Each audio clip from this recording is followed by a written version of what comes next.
There are many myths about suicide which can stop bystanders from responding to someone at risk.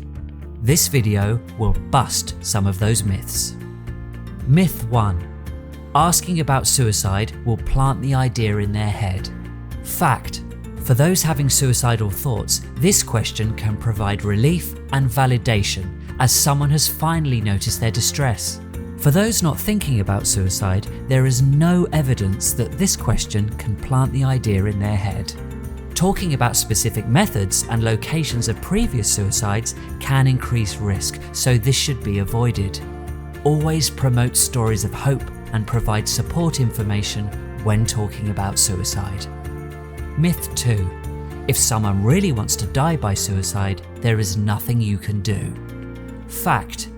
Most suicide ideation is linked to an underlying treatable condition or recent or current stresses which can be alleviated through advocacy and support. Myth 3. Self-harm and suicide attempts are attention-seeking and not really suicidal. Fact. Multiple prior attempts and self-harm increases the likelihood of eventual dying by suicide. Autistic people may already self-harm, for example, picking their skin as a way to cope with anxiety or boredom. Look out for instances when these behaviours become out of the ordinary for that person. If you are unsure, it is always good to ask about suicidal thoughts anyway. Myth 4. Autistic people have no empathy and don't care about the impact of their self-harm and suicide attempts on others. Fact. Most autistic people have huge compassion, strong awareness and intense feelings, all of which can trigger suicide ideation. Telling them to think about the impact their suicide might have on others may not be helpful because they often feel like a burden and believe that their suicide will help others. Instead, focus on alleviating stresses. Myth 5.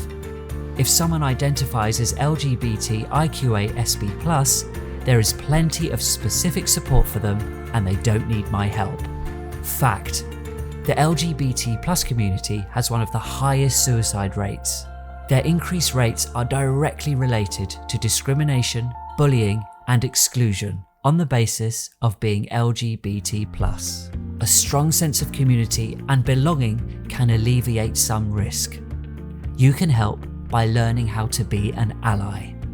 See the website for more myths and how to be an ally to the autistic and LGBTQ+ communities.